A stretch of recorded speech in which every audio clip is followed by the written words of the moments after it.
We're back with another wild and crazy episode of the Snekker Show. This time it's the holiday season, and got some in-laws coming pretty soon, about 2 weeks from now. And we just upgraded from a queen-size bed to a king-size, and the wife wants me to build a bed frame. And this all has to be done before the in-laws get here in 2 weeks. Well, Christmas was a lot of fun, and now it's April, and I still haven't started on that bed.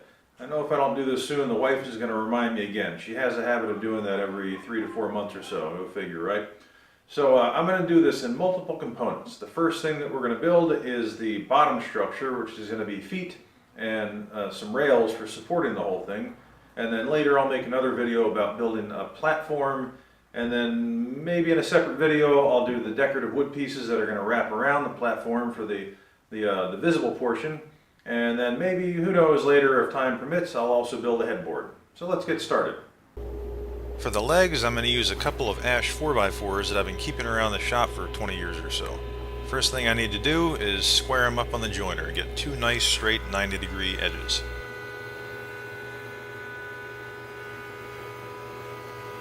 Next, I'll go to the bandsaw to cut both boards to a consistent width.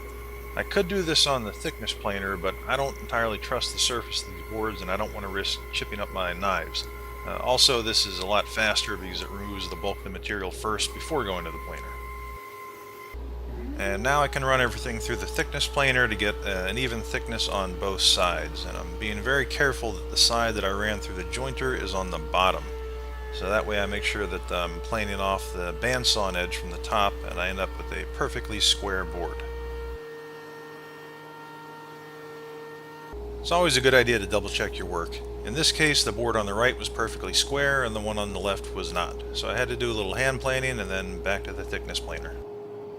If I don't get these boards perfectly square now, it's going to complicate some of the joinery and measurements later. So it's better to deal with it now and lose 1/8 of an inch off the thickness than to have to deal with frustration later on.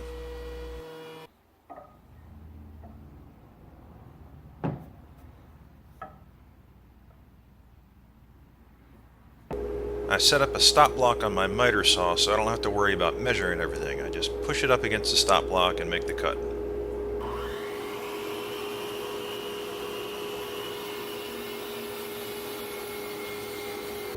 These boards had quite a few unsightly defects like cracks and knots, but they were long enough that I was able to cut off the uglier pieces of wood and still end up with enough wood for the 4 feet. I'm going to need this later.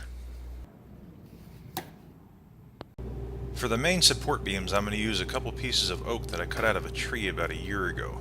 Now, I was a little bit concerned about using air-dried wood for this project because there's a potential for a lot of wood movement when it gets inside and dries out, but I sighted down the boards and they were almost perfectly flat, so I'm not really too concerned about it. Now, to get the boards flat, I'm using a jig that I made that just holds the board steady, and those blocks that you can see underneath the board are shimmed up until it makes contact.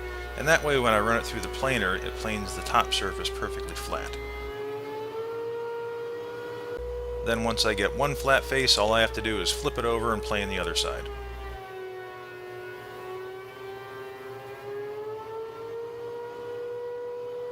I straightened one of the edges on the joiner, and now I'm going to cut both pieces to width on the table saw.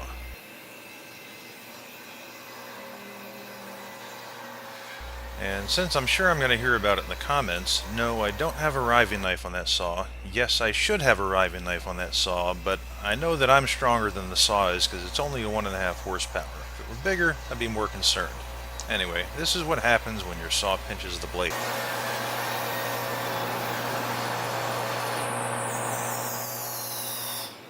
A 3 horsepower saw, that board probably would have went through the dryer. But since it didn't, now I can cut it to length. I was kind of struggling with that big knot right there in the middle because that's not something I really wanted in the finished product, but I had the option of either putting it in the middle of the board or closer to the end. And I decided to put it near the end because if it was in the middle, it was going to have a lot more weight on it and had the potential to sag over time. Near the end, it's going to be sitting on top of the foot, so it's really not going to go anywhere. And now it's time to start working on the joinery that's going to be used to join the feet to the rails. And I'm just making a jig right now to guide my router using a couple pieces of Baltic birch plywood scrap.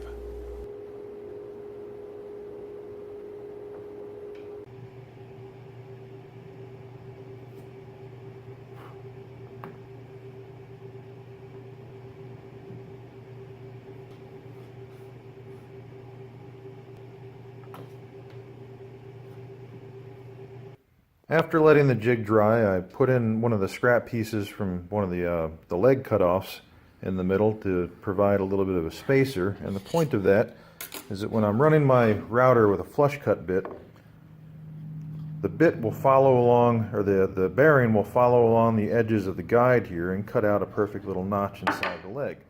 And it'll slide right on there like that, all the way up to the top, and that'll hold the rail in place.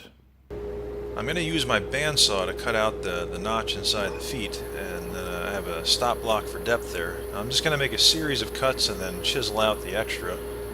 This probably would have been easier if I just laminated some pieces of wood together and left a shorter board in the middle, but you know, I had the 4x4s, so I'm going to use them. You could do it either way.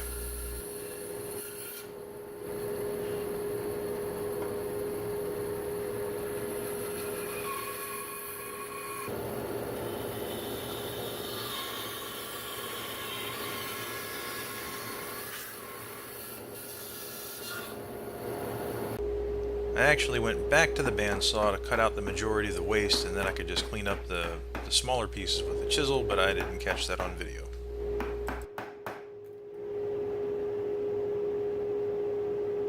On the test pieces I did, I started with a pencil for making the marks, and I quickly determined that a pencil wasn't accurate enough because the width of the line can really throw you off by just enough to mess everything up. So I switched back to this is just a piece of tool steel. I put a sharpened edge on.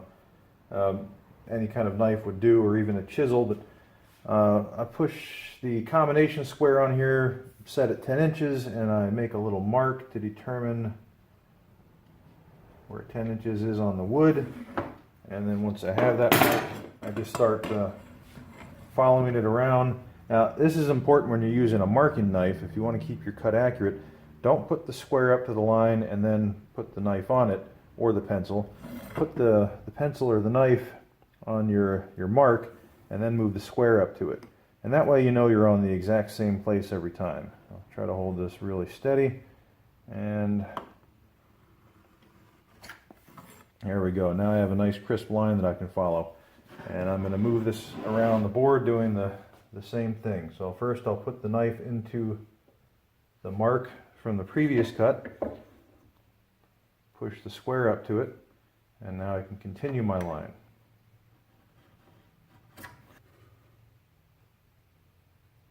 And follow the line. So now what I have is a perfect starting point that I can use to set up the jig, and that way when I flip it over to the other side, I can move the edge of the plywood right up to that line exactly, and I don't have to worry about whether my top and bottom pieces are off by the thickness of a pencil, because that would make the legs not fit. And now, because the router bit is going to be spinning in a clockwise direction, when it hits this side, it's going to want to chip out some of the oak on the bottom. So to avoid that, I'm just going to place my chisel up right on the side of the guide and make a little bit of a mark there. And with just that little mark, a little bit of a cut, that's going to make sure that the wood doesn't chip out on the other side of that line.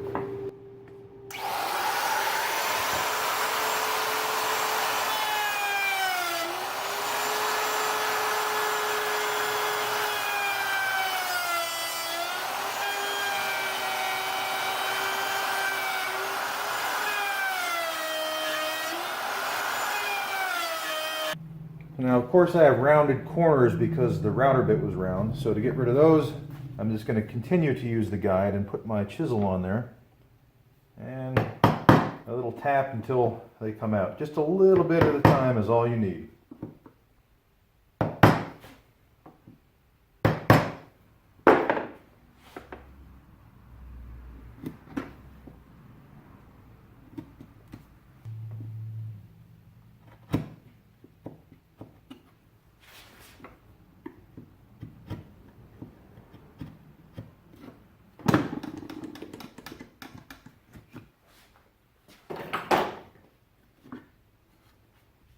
I made some marks on here at 3 inches in and 8 inches in, just to cut a little bit of a taper on there to make the whole thing look a little bit lighter from the sides. And then I glued these pieces of wood together, or clamped rather, just so I can make sure that all of my lines are the same on each one of these pieces.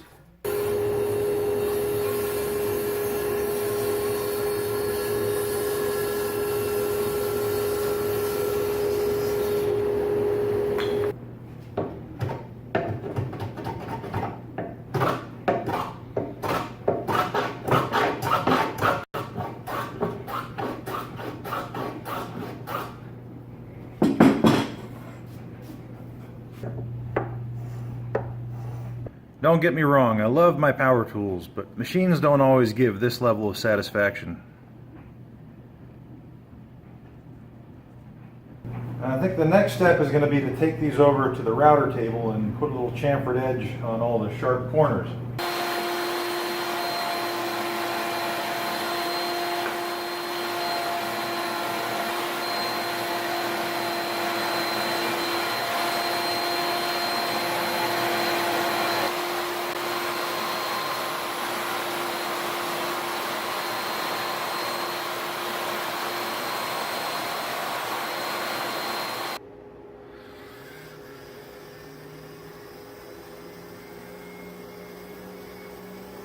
I've been surprised from time to time at how many people I run into who don't know how to properly sand a board. Here's a tip from a pro. When you're sanding, use sandpaper. Wow, what a difference.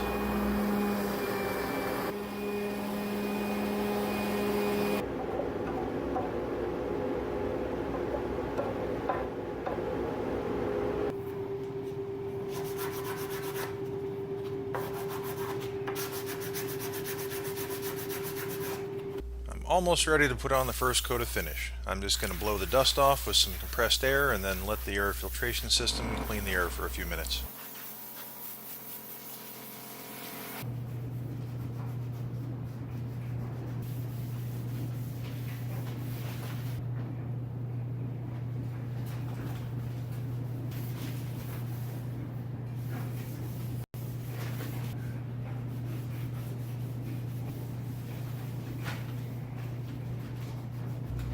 And in case any of the purists out there are wondering, I am using shop towels that I got from Lowe's.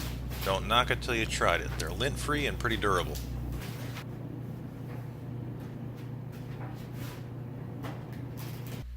And now I'm using a two-part epoxy mixed with some of the sawdust that I saved earlier to fill in some of the deeper holes and knots.